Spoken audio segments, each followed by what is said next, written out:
할렐루야. 오늘과 주일 예배가에 나오신 성도 여러분들을 따뜻하게 환영합니다. 예일교회는 성령이 폭발적으로 일어나는 교회입니다. 우리 성도 간에 인사 나누겠습니다. 사랑의 하트를 알리면서 웃으면 복이 옵니다 라고 인사하겠습니다. 웃으면 복이 옵니다. 여러분, 웃는 얼굴에는 주님께서 복을 가득히 넘치도록 부어주실 줄로 믿습니다. 오늘은 복 있는 사람이라는 제목으로 은혜를 나누겠습니다. 예전에 우리 선조들은 5가지 복을 굉장히 중요하게 여겼습니다. 수부, 강령, 유호덕, 보존명이라고 하는데요. 먼저 수는 오래 사는 것입니다. 두 번째 부는 재물이 많은 것. 세 번째 강령은 건강한 것.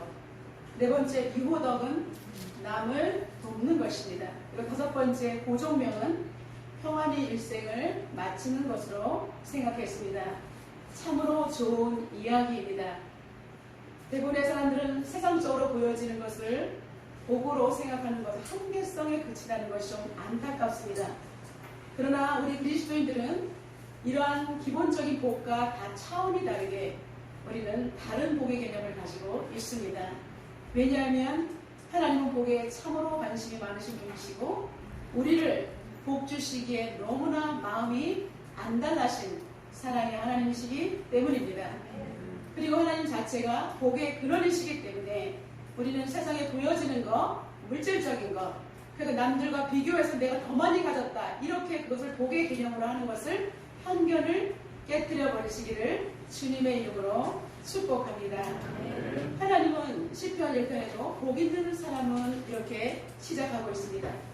여러분, 복 있는 사람은 악인의 길을 쫓지 아니하고 죄인의 길에 서지 아니하고 오직 여호와의 율법을 주야로 묵상하는 자로다라고 말씀하고 있습니다. 여러분, 이렇게 하나님께서 복에 관심이 많으시고 이제 예수님께서 이 땅에 오셔서 공생의 사역을 하실 때 많은 지도들을 가르치실 때 오늘은 특별히 기독교의 대헌장이라고 할 수 있는 그리고 기독교의 윤리의 근본이라고 불리는 산상수훈 또는 산상보훈에 대해서 말씀을 나누고자 하겠습니다. 여러분, 이제 산상보훈, 산상수훈이라는 것은 산에서 우리에게 교훈하신다 이런 뜻입니다. 이러한 별칭이 붙은 이유는 여러분 기독교의 성저 어거스틴이 있습니다. 어거스틴이 산에서 하신 주님의 설교라고 불렀기 때문에 이때부터 이러한 별칭이 유래했고 16세기 종교개혁자들에 의해서 확실하게 맞다 예수님의 말씀은 산상순이다라고 그들이 구축을 했기 때문에 오늘에 이르기까지 우리는 예수님의 말씀 마태복음 5장부터 7장까지의 말씀을 산상순 또는 산상부훈이라고 하는 것입니다. 이제 예수님의 이 주옥같은 말씀을 우리는 황금률, 황금처럼 귀한 말씀이라는 뜻입니다. 그래서 이 산상수훈은 이 땅에 새겨진 모든 설교 가운데 가장 위대하고 아름다운 한 편의 설교라고 많은 사람들이 극찬하고 있습니다. 왜냐하면 예수님께서 우리에게 직접 말씀하셨기 때문입니다. 그렇다면 여러분, 예수님이 설교한 장소는 어디일까요? 산이라고 분명히 말씀드렸죠. 갈릴리 호수 주변에 위치한 낮은 구름, 언덕과 같은 것입니다. 우리나라의 산처럼 높고 험한 것이 아니라 이스라엘에는 어느 쪽에는 나무들이 조금 있지만 거의 평지고 구릉이고 수목이 거의 없는 것입니다. 근데 예수님께서 여기에서 말씀하신 산은 보통 핫긴산이라고 해서 미의 산, 아름다운 산이라고 불리는 그런 낮은 구릉이었던 것입니다. 여러분, 이제 예수님께서는 여기에 올라가 앉으셨다라고 말하고 있습니다. 우리가 여기서 주목해야 될 것은 산이라는 단어입니다. 구약시대 이스라엘 백성들은 출애굽을 했습니다. 모세가 대정적인 60만 대군을 이끌고 애굽을 나와서 3개월 만에 신의 강야에 텐트를 치고 신해산 앞에서 이제 기다리고 있어 텐트를 치고 모세가 하나님의 말씀을 받기 위해서 올라갔을 때 기다리고 있었습니다. 근데 이스라엘 백성들이 하나님께 나가는 것을 모세는 금했습니다. 첫째 날도 아니고 둘째 날도 아니고 셋째 날 다 옷을 빨고 깨끗이 하고 이스라엘 백성들에게 하나님께서 강림하실 것이라고 예고를 했습니다. 그러면서 이렇게 말씀하고 있습니다. 출애굽 19장 11절부터 12절까지 나 여호와가 온 백성의 목전에서 시내산에 강림할 것이니 너는 백성을 위하여 주의의 경계를 정하고 이르기를 너희는 성과 산에 오르거나 그 경계를 침범하지 말지니 산을 침범하는 자는 반드시 죽임을 당할 것이다 라고 기록되어 있습니다. 여러분, 구약시대에는 함부로 하나님께서 올라오라 할 때 올라가야 되고요, 경계를 부어주셨는데 함부로 올라가서는 죽음을 면하지 못한다라고 분명히 말씀하고 있습니다. 여러분, 하나님을 만나기 위해서는 하나님이 지정하신 장소와 때, 하나님께서 허락하신 곳에 그때만 돼 있는 것이지 우리가 아무 때나 들어갈 수 있는 것이 아닌 경계선이 있었다는 것입니다. 그것을 어린 시대는 반드시 죽음이 따랐습니다. 반면에 신약에서 이제 예수님께서는 활동하신 시대는 신약이 있지 않습니까? 무리들이 몰려들 때 여러분, 여기에서 많은 무리들이 예수님 앞에 경계선 없이 나아갔다는 것에 우리는 집중을 해야 되는 것입니다. 구약에서 모세가 구했던 그 시내산, 지금 예수님께서 올라가 앉으신 그 산, 여러분, 산은 같은 산이지만 구약의 시대와 지금 신약의 시대에는 개념이 다른 것입니다. 예수님께 이제는 우리가 누구든지 나아갈 수 있는 은혜가 도래했다는 것입니다. 여러분, 1절에 보면 이렇게 말씀하고 있습니다. 예수께서 무리를 보시고 산에 올라가 앉으시니 제자들이 나아온지라 라고 말하고 있습니다. 여러분, 예수님께 우리는 오늘도 자연스럽게 아무런 걱정 없이 이 자리에 나와서 말씀 들으러 온 줄로 믿습니다. 그것은 예수님께서 우리를 대속하신 하나님과의 우리의 막힌 담을 놓치고 하나님께서 화목제물로 이 모든 것을 대신하셨기 때문에 우리가 지금 이 시대에 우리가 가능한 것인 줄로 믿습니다. 예수님께서 산에 올라가 앉으시니 많은 사람들이 더 많이 모여듭니다. 여러분, 구약의 엄격한 율법의 시대였다면 이제는 누구든지 믿음으로 하나님께 나아갈 때 하나님께서는 우리를 은혜로 덮어주시고 사랑으로 보듬어 주신다는 것을 보여주시는 것입니다. 또한 새 언약인 예수 그리스도, 구약에 오실 메시아라고 계속 말씀하셨지만 이제 그 예언이 선지되었기 때문에 이제 예수님을 믿는 사람은 우리는 새 언약의 백성이 되는 것입니다. 그래서 예수님의 이름으로 우리가 구주와 주님을 영접하고 구원 백성이 되면 우리는 새 예루살렘, 그죠? 새 땅에 들어갈 수 있는 하나님 나라에 이룰 수 있다는 것이 핵심인 것입니다. 이제 여러분, 구약시대에 이스라엘에만 국한됐던 이 복음이 이제는 누구든지 예수 그리스도를 믿기만 하면 구원을 받는 모든 사람에게 열려진 것을 예수님이 이 산에서 말씀을 전하시면서 보여주신 것입니다. 그리고 예수님께서 이 말씀하신 그 위에 지금의 교회가 세워질 것을 보여주시는 것입니다. 여러분, 우리 교회는 무엇입니까? 예수님이 이 땅에 당신의 사역을 위해서 남겨두신 거룩한 곳이 교회입니다. 그렇기 때문에 예수님께서 입을 열어 가르치셨다. 여러분, 예수님께서 입을 열으셨다는 것에 굉장히 우리가 주목을 해야 하는 것입니다. 이것은 오랫동안 메시아가 올 것이야 우리는 선지자를 통해서 알았는데 이제는 직접 그 메시아가 오셔서 현실 앞에서 우리에게 입을 열어서 말씀하셨다는 놀라운 사실입니다. 여러분, 이제 자연스럽게 하나님의 나라에 대해서 예수님은 쉽게 가르쳐 주셨습니다. 예수님은 학자의 혀를 가지신 분입니다. 예수님은 신성과 인성을 가지신 분이기 때문에 기적을 베푸시고 그리고 배고픈 사람들에게 먹을 것을 나눠주는 그런 오병의 역사도 일으키지 않으셨습니까? 그리고 정말 슬픈 자들을 위해서 같이 울어주시는, 그리고 인간의 연약함을 아시기 때문에 대신 울어주시는 그 예수님, 따뜻한 예수님이 우리 앞에 와 있는 것입니다. 여러분, 예수님께서는 이제는 직접 오셔서 천국 복음을 전파하시고 그리고 현대를 살아가는 우리들에게도 하나님의, 이제 우리는 너무나 아쉬운 것은 예수님의 직접 지금 현실을 볼 수 없지만 예수님께서 입으로 말씀하신 말씀들이 제자들을 통해서 기록한 성경이 있기 때문에 우리는 오늘도 그 성경을 읽으면서 그리고 하나님께서 하늘 보좌에서 흘러나오는 선포되는 말씀을 통해서 우리는 하나님의 음성을 듣고 직접 예수님의 가르침을 따라서 신실한 성도로 살아갈 수 있는 것이 은혜인 줄로 믿습니다. 예수님의 산상수훈은 팔복이 핵심입니다. 예수님께서 복을 선언하시면서 이제 복을 선언하면서부터 시작부터 듣는 청중들에게 굉장히 강한 인상을 주고 있습니다. 첫째로 심령이 가난한 자들은 복이 있나니 이렇게 시작하시면서 듣는 자들에게 심령이 가난한 자는 복이 있다. 복에 대한 선언을 명쾌하게 내신 것입니다. 그럴 때 우리 청중들은 심령이 가난한 자는 복이 임하는구나. 이렇게 정말 임팩트 있게 하나님의 말씀이 내 가슴 안에 들어온다는 사실입니다. 3절입니다. 심령이 가난한 자는 복이 있나니 그런데 여러분 복이 있는 자가 어떻게 돼요? 천국이 그들의 것이다 라고 말씀하고 있습니다. 여러분 심령이 가난하다 무슨 뜻입니까?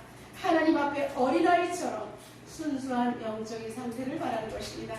거짓이 없어요. 어린아이들은 거짓말을 못하잖아요.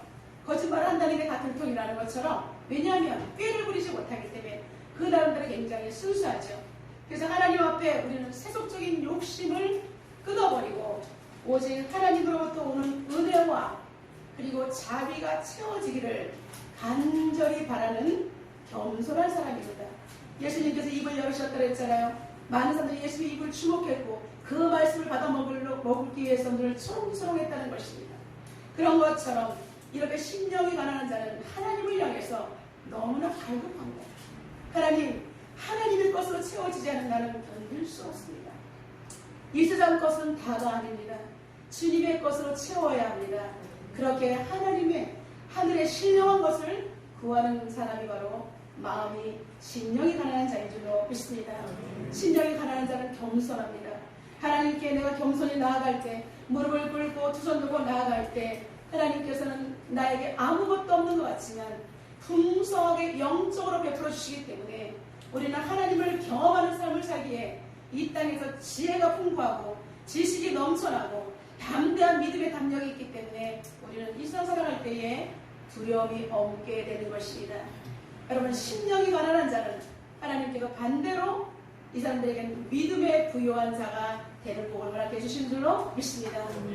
믿음이 있다 보니까 믿음의 부자다 보니까 여러분 천국을 소망하는 마음이 넘쳐서 이 땅에서 발을 딛고 살지만 천국의 시민권을 가지고 살아가기 때문에 세상 사람들과는 가치관이 전혀 다른 것인 줄로 믿습니다. 하나님 앞에서 겸손합니다. 사람들 앞에서 겸손합니다. 이러한 사람들은 천국을 소유할 권리와 그리고 천국에서는 이러한 자를 큰 자라고 인정받는 엄청난 복을 누리게 된다는 사실입니다. 여러분 두 번째 애통하는 자입니다. 우리 사절과 같이 한번 읽겠습니다. 애통하는 자는 복이 있나니 그들이 위로를 받을 것이며 아멘. 여러분 애통이라는 것이 무엇입니까? 슬플 애자에 아플 통입니다.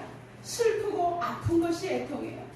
가슴이 찢어질 듯한 고통과 극심한 슬픔, 이것이 속으로 감출 수가 없어서 그냥 마치 표범이 울부짖는 것처럼 정말로 머리를 다 쥐어뜯으며 옷을 찢으며 그래도 자기의 슬픔이 감춰지지 않은 표현할 수 없는 더 이상 어떻게 표현할 수 없는 극도의 고통이 애통인 것입니다. 예수님께서 근데 애통하는 자는 복이 있다라고 말씀하셨습니다. 여러분 이 땅에서 고난을 받으라는 뜻입니까? 아니죠. 주님께서 애통하는 자를 복이 있다는 것은 죄에 대해서 애통하라는 것입니다. 정말 죄 문제를 해결하지 못하면 하나님 나라에 이룰 수 없기 때문에 내가 예전에 죄인이라는 걸 모르고 살았던 그 옛사람을 벗어버리기 위해서 내가 죄인이었구나.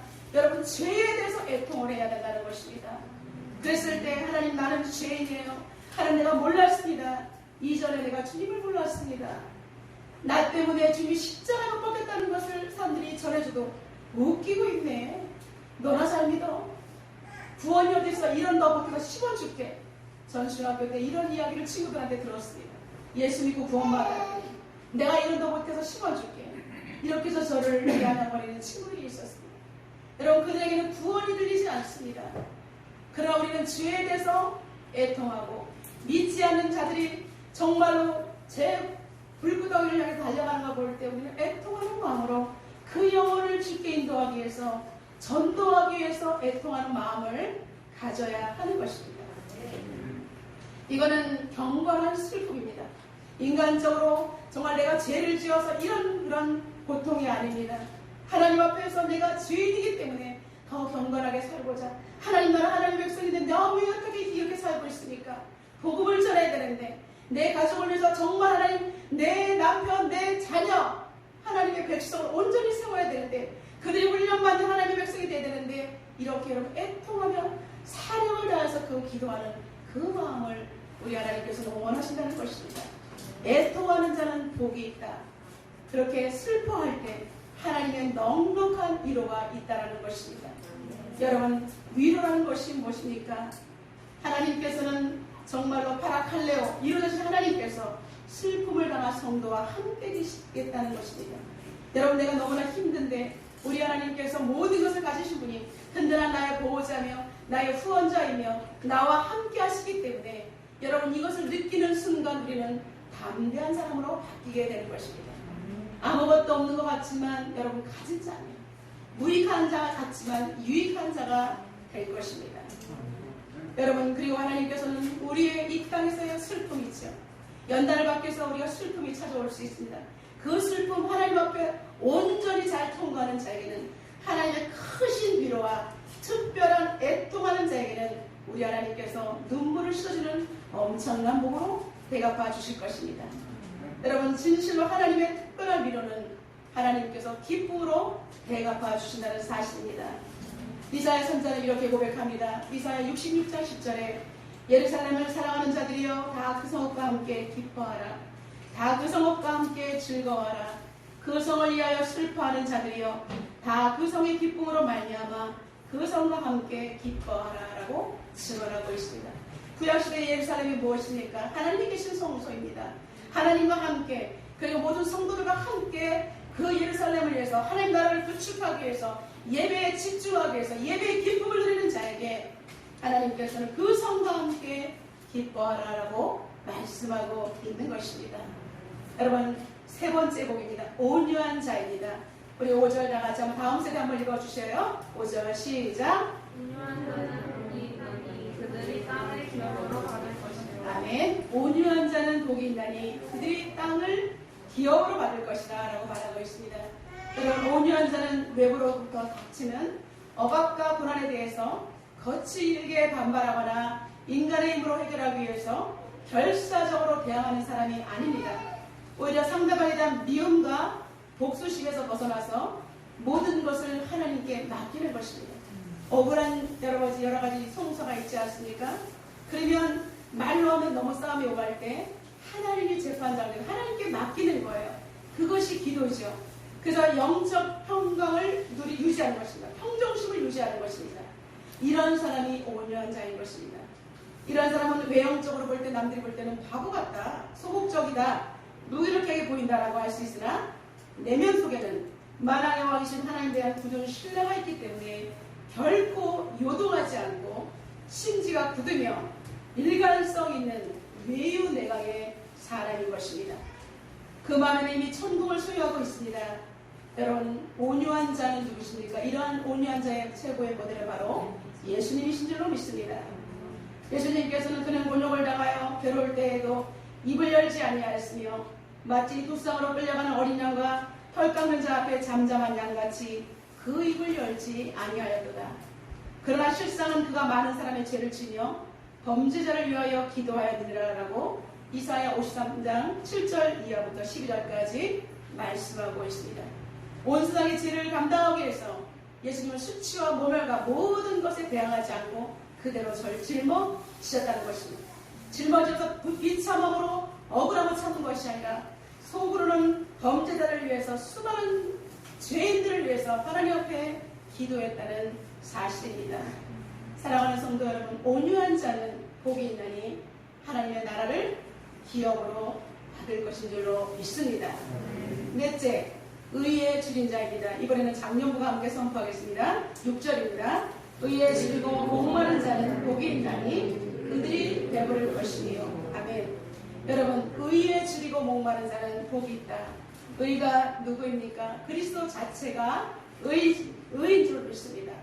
여러분, 그리스도는 우리의 영혼의 생명이시며 하늘로부터 내려온 참 떡이십니다.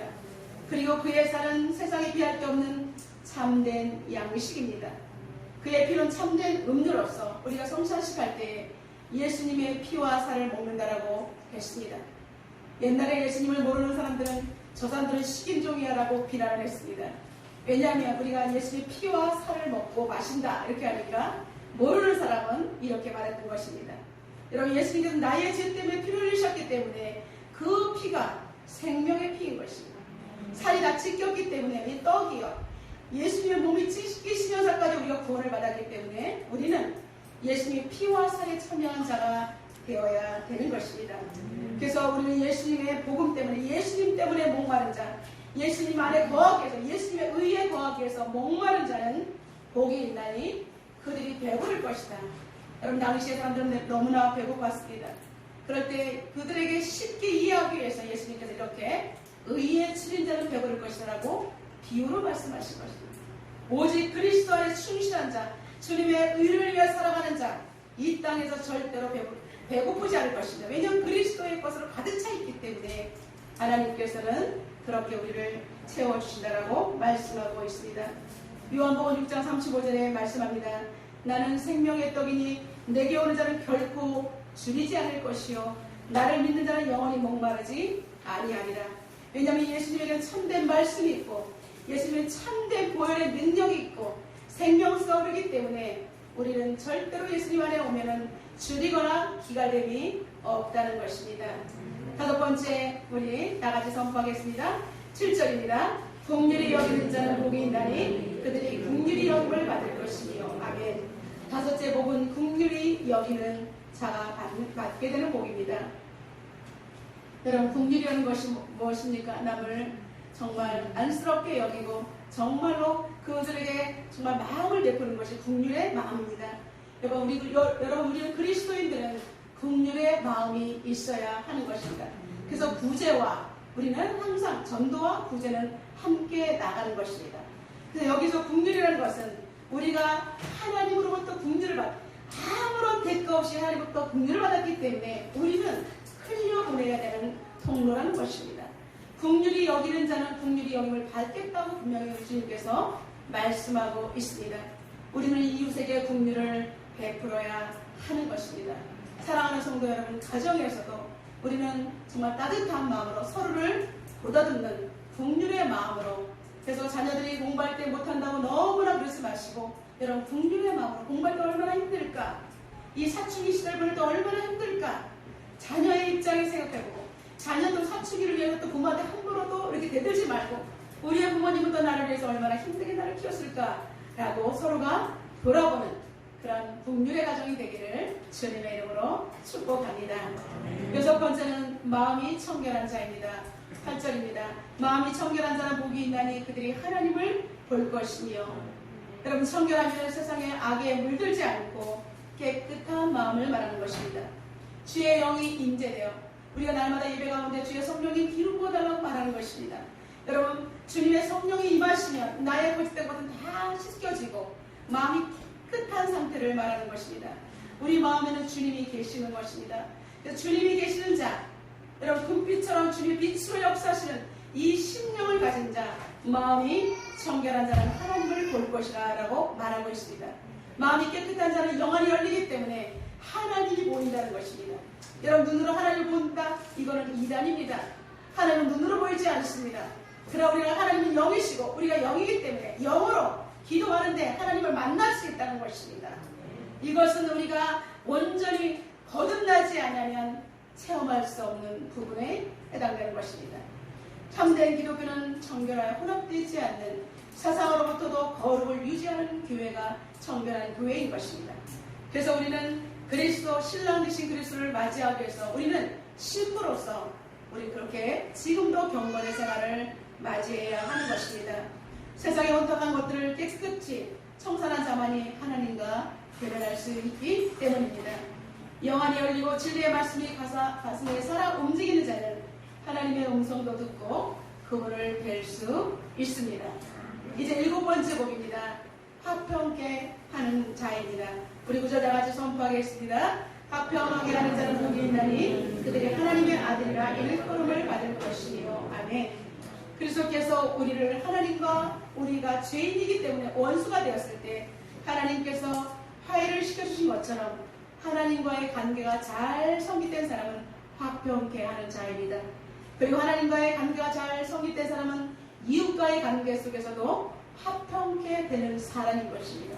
그래서 하나님과 인간과의 십자가의 도가 균형을 이룬 사람입니다.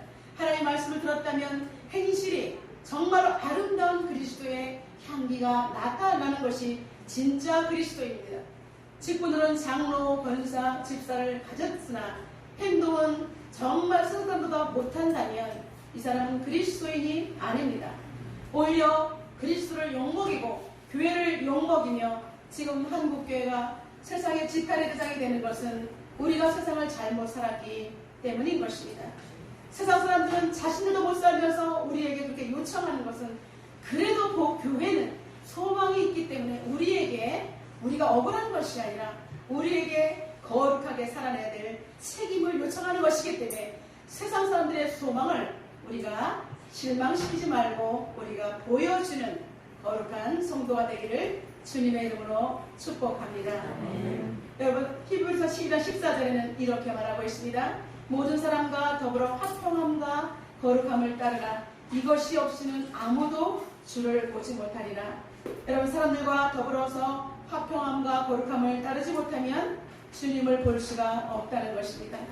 여러분 하나님을 믿으라면서 사람들과 트러블을 계속 일으키는 사람은 주님을 볼 수 없다는 무서운 말씀을 우리는 가슴에 새겨야 하는 것입니다. 이제 8번째는 의를 위하여 핍박을 받는 자입니다. 10절입니다. 의를 위하여 박해를 받는 자는 복이 있나니 천국이 그들의 것이니라. 여러분 심령이 가난한 자와 의를 위하여 핍박을 받는 사람의 공통적으로는 천국을 소유하게 될 것이라고 말씀하고 있습니다. 많은 사람들이 그리스도를 위해서 투옥되고 모진 고문을 겪으면서도 참고 칼과 불에 그리고 금준의 사자의 발톱에 찢기우면서도 끝까지 순교의 아름다운 결과를 남겼습니다. 히브리 기자는 히브리서 11장 35절과 38절을 통해서 그들이 걸어간 길을 이렇게 기록하고 있습니다. 어떤 이들은 더 좋은 부활을 얻고자 하여 심한 고문을 받되 구차히 풀려나기를 원하지 아니하였으며 또 어떤 이들은 조롱과 채찍뿐만 아니라 결박과 옥에 갇히는 시련도 받았으며 돌로 치는 것과 톱으로 켜는 것과 시험과 칼로 죽임을 당하고 양과 염소의 가죽을 입고 유리하여 궁핍과 환난과 학대를 받았으니 이런 사람은 세상이 감당하지 못하느니라. 그들이 광야와 산과 동굴과 토굴에 유리하였느니라 라고 말씀하고 있습니다. 그리스도의 복음을 지켜내기 위해서 온전히 그리스도가 의이기 때문에 의를 위하여 박해를 받는데 불차하게 목숨을 구원하지 않았습니다. 염소의 가죽을 쓰고 짐승들 틈에 살았다니 동굴 속에 숨어 살았습니다. 왜냐하면 사람의 모습이 동물이 공격할까봐. 그들은 비참하고 궁핍과 환난과 박대가 있었으나 그러나 세상이 감당치 못할 믿음으로 그리스도의 의를 지켰습니다. 그래서 심령이 가난한 자와 의를 위해서 핍박을 받는 자는 천국이 그들의 것이라고 말씀하고 있습니다. 예수 믿는 그 믿음을 지키기 위해서 그들은 자신들의 입을 열어서 배신하지 않았습니다. 예수님께서 입을 열어 제자들 가르친 것처럼 그리스도는 입을 열어서 복음을 지키며 지켰지 입을 열어 배신하지 않았다는 사실을 우리는 주목해야 할 것입니다. 짐승보다 못한 삶으로 연명을 했지만 결코 그들은 비굴하지 않았고 천국을 소유했기 때문에 이 땅에서 잠시 당하는 반란을 그들은 기쁨으로 인내하며 감당했다는 사실입니다. 마태는 이러한 말씀을 하면서 한 걸음 더 나아가 오늘을 사랑하는 우리들에게 복을 가진 우리들에게 이렇게 당부하고 있습니다. 우리 12절 다 같이 선포합니다. 기뻐하고 즐거워하라. 하늘에서 너희의 상이 큼이라. 너희 전에 있던 선지자들도 이같이 박해하였느니라. 아멘. 여러분 이 땅에 살아갈 때 그리스도인들이 가장 위기가 닥치면 가장 먼저 핍박을 당하게 됩니다. 코로나 때도 마찬가지였습니다. 여러분 그러나 이것이 이상한 일이 아니라 우리는 복 있는 사람은 핍박을 당할 수밖에 없다는 사실입니다. 핍박을 주님의 이름 때문에 주님의 의 때문에 핍박을 견딘 자들에게는 하늘에서 큰 상급이 기다리고 있고요. 그리고 그러므로 우리는 고난을 두려워해서나 그리고 고난받는 일에 회피해서는 안 되는 것입니다. 사도 바울이 그것을 몸소 보여준 것입니다. 그는 기쁨으로 맞이했다라고 고백하고 있습니다. 그리스도는 우리보다 앞서가시며 우리를 이끌고 계시고 예수님께서 먼저 박해를 당하셨기 때문에 우리 또한 예수님께서 승리자가 되어서 하나님 우편에 앉아 계신 것을 보면서 우리도 승리하실 것이라는 것을 기억하고 고난을 감수하며 기쁨으로 나아가야 될 줄로 믿습니다. 1939년에 뉴욕을 떠나서 독일로 가는 배에 한 청년이 타고 있었습니다. 당시 독일은 히틀러 정권에 의해서 세계대전의 강군에 있었습니다. 그리고 유태인 학살과 같은 인류 역사상 가장 끔찍한 만행을 서슴없이 저지르고 있었던 가장 전성기였습니다. 그러나 안타깝게도 독일의 교회는 이런 비인간적인 만행에 침묵하고 있었습니다. 아니 오히려 히틀러 만세를 외치고 있었습니다. 왜냐하면 목숨이 위태하니까. 이러한 독일 교회의 잠을 깨우기 위해서 하나님의 공의를 선포하기 위해서 그는 미국의 유학길에 있었던 이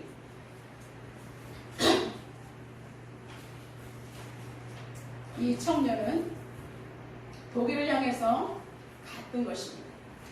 그는 독일의 잠을 깨우면서 유유히 조국 독일을 향했는데 그의 일기에는 다음과 같이 이렇게 기록되어 있습니다. 나의 장래에 대해서 그동안 파도처럼 일던 몹시도 불안해하던 마음이 이젠 잔잔해졌다. 내가 갈 길을 확실히 알게 되었기 때문입니다.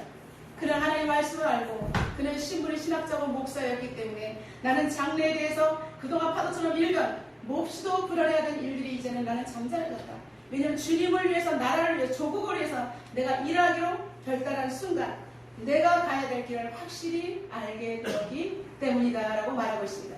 자신의 독일에 대해서 자기가 미국에 있을 때 편안합니다. 독일은 지금 히틀러 정권에 의해서 난리가 났습니다. 유태인을 학살합니다. 그럴 때 목사의 마음으로 괴로웠던 것입니다.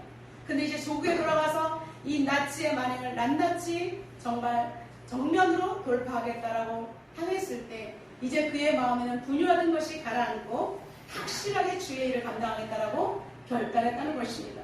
독일로 돌아온 그는 교회를 깨우고 히틀러의 재산을 이제 공격했습니다. 그것이 바로 유명한 바르멘 선언입니다. 그 결과 그는 투옥되었고 그는 이제 많은 사람들이 안타까움에 그 사람의 투옥을 이제 꺼내기 위해서 미국에서 많이 애를 썼습니다. 그의 탁월한 학문적 재능 그리고 미국 교회는 그를 꺼내기 위해서 구출하기 위해서 많은 애를 썼지만 가능하지가 않았습니다. 그러나 이때 이분의 이름이 누구십니까? 바로 보네퍼입니다. 그는 유니온 신학교 교장에게 다음과 같은 이렇게 서신을 띄웠습니다.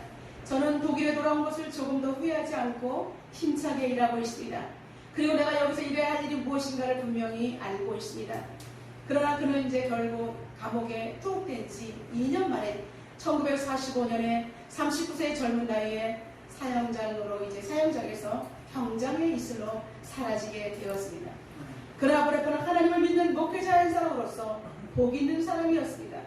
그리스도인으로서 분명하게 심령이 가난했고 애통했고 나라 민족이 위기에 처했을 때 그는 그리스도의 의에 굶주린 사람이었기 때문에 조국을 향해서 그는 일하고자 결단했던 것입니다. 너무나 안타깝게도 보네퍼가 처형된 지 얼마 안 되어 마침내 히틀러의 시대는 막이 내렸습니다. 히틀러는 자살하면서 그의 인생이 끝이 나게 되었습니다. 많은 사람들이 조금만 더 있었으면 보네퍼가 살았을 텐데 그의 죽음을 안타까워했지만 그는 하나님의 사람으로서 용기 있게 불의와 맞서 싸운 복 있는 사람이었습니다. 사랑하는 성도 여러분, 오늘 우리는 예수님의 산상순의 말씀을 통해서 복 있는 사람에 대해서 8가지를 살펴보았습니다. 예수님께서 우리에게 입을 열어 가르친 그 말씀, 생명의 말씀이 우리의 심령 안에 그대로 들어와 박히기를 주님의 이름으로 축원합니다. 예수님께서 8가지를 통해서 이 말씀하신 복들, 어떻게 보면 목마른 자, 애통하는 자, 가난한 자, 단어들이 보면 불행해 보이는 단어들 같지만 예수님은 이것이 복이라고 8가지 복으로 우리에게 규정해 주셨고 약속으로 보증해 주셨다는 사실입니다. 이 땅을 살아가는 우리들에게 복의 내용이 실제적이라는 사실입니다. 여러분, 복은 소유에 있지 않고 실제에 있고 존재에 있다는 사실을 우리가 믿어야 합니다. 여러분, 말씀을 붙들면 복이 실제로 이루어지는 복이 여러분 앞에 있을 줄로 믿습니다. 여러분 먼저 개인들이 복 있는 사람으로 이 말씀을 완전히 받아들이고 치밀화되시기를 주님의 이름으로 축원합니다. 여러분 미션을 드리겠습니다. 한 주간 동안 이 팔복에 대해서 기도할 때마다 계속 선포하며 여러분 기도해 주시기 바라겠습니다. 그럴 때 여러분의 가정에 놀라운 일들이 벌어질 것입니다. 여러분의 가정에 그 선포한 복들이 그대로 이루어지는 복을 누리게 될 것입니다. 그래서 여러분이 깨어있는 마음으로 여러분의 직장과 일터와 그리고 만나는 사람들 관계 속에서 이렇게 팔복을 선포하실 때 여러분 가장 복 있는 사람이 될 것을 주님의 이름으로 확신합니다. 여러분 우리 예일교회는 주님의 이름으로 주님을 사랑하는 주님이 원하시는 사람들이 모여있는 장소입니다. 오늘 주님께서 우리에게 주신 이 팔복의 메시지를 통해서 예일교회가 일어나서 지역고구마, 민족고구마, 세계고구마를 실현하는 복된 예수 공동체가 되기를 주님의 이름으로 축원합니다. 다 같이 오늘 주신 말씀 붙들고 통성으로 기도하겠습니다. 오늘 우리는 복 있는 사람이라는 제목으로 은혜를 나눴습니다. 예수님께서 친히 입을 열어 가르쳐 주신 그 8가지의 복, 우리가 그냥 스쳐 지나가지 않기를 바랍니다. 하나님 아버지, 내가 애통하는 자가 되게 도와주옵소서. 심령이 가난한 자가 되게 달라고 하나님 앞에 이 8가지 복을 선포하며 이 시간 통성으로 기도하겠습니다. 살아계신 하나님 아버지, 하나님께서 저희들을 인도하신 거룩하신 하나님을 찬양합니다. 이 시간에 아버지, 심령이 가난한 자는 복이 있다라고 말씀하시고 애통하는 자는 복이 있다라고 말씀하시며 하나님 아버지, 온유한 자는 복이 있다라고 말씀하신 살아계신 하나님 아버지, 위에 지르고 목마른 자는 복이 있다. 하나님, 그들이 배부를 것이라. 긍휼히 여기는 자는 복이 있나니 그들이 긍휼히 여김을 받을 것이요 마음이 청결한 자는 복이 있나니 그들이 하나님을 볼 것이요 화평케 하는 자는 복이 있나니 그들이 하나님의 아들이라 일컬음을 받을 것이라고 말씀하셨습니다. 아버지, 세상이 이것으로 욕하고 비방하며 박해하며 저주할 때 오히려 기뻐할 수 있는 능력을 허락하여 주시옵소서. 살아계신 하나님, 예수님께서 이 땅에 오셔서 아버지는 은혜의 시대 가운데 우리에게 친히 말씀을 풀어주실 때 하나님 아버지, 그 말씀이 우리의 가슴에 새겨지게 도와주시옵소서. 하나님, 이 땅을 살아갈 때 복 있는 사람이 되어서 복 있는 행동을 하게 도와주시고 복 있는 말을 하게 도와주시고 복으로 가정을 이끌게 하여 주시옵소서. 하나님 아버지, 복으로 하나님 아버지는 내가 성도의 아버지는 모습으로 나아갈 때 아버지는 오늘 이 말씀이 우리의 가정과 직장의 일터에 임할 때 우리는 올라가는 하나님의 복의 사람으로 변화되어 있는 것을 보고 그 공동체가 복된 공동체가 아버지 하나님 변화될 것을 믿습니다. 아버지 하나님, 우리에게 아버지 이렇게 하나님이 허락하신 팔복을 누리게 하여 주시옵소서. 믿음의 전투들이 걸어간 길도 우리를 걷게 하시며 우리의 다음 세대가 하나님 앞에 바른 복음이 전세는 복의 길이 계속 연결될 수 있도록 하나님 도와주시옵소서. 세상을 이기고 악한 원수를 이기고 하나님 나라의 복 있는 사람이 되게 하여 주시옵소서. 하나님 아버지, 내가 먼저 하나님의 복을 누릴 때 우리 가정이 복을 받습니다. 내가 먼저 복 있는 사람이 될 때 가정과 자녀와 남편을 위해서 그리고 아내를 위해서 기도할 수 있습니다. 우리의 자녀들을 위해서 기도할 수 있습니다. 형제자매를 위해서 기도할 수 있습니다. 하나님, 우리가 정말로 하나님 앞에 복 있는 사람이 되게 도와주시옵소서. 내가 서 있는 자리에서 묵묵히 아버지 자리매김하며 하나님의 공의와 정의를 선포하는 사람, 용기 있는 사람, 아버지 하나님 흔한 사람이 될 수 있도록 주님 도와주시옵소서. 오 하나님, 함께하여 주시옵소서. 하나님 아버지, 마음이 온유하여 그리스도의 심장을 가진 우리가 되게 하여 주시옵소서. 아버지, 성령님이 내 안에 계시고 성령과 교통하는 사람은 하나님 나라를 유혹으로 받을 수 있는 자격이 주어집니다. 예수님께서 입을 열어 말씀하신 이 복들을 우리가 가슴에 새기고 내가 속해 있는 공동체에서 이대로 살아낼 수 있도록 도와주옵소서. 예수님의 이름으로 기도드리옵나이다. 아멘.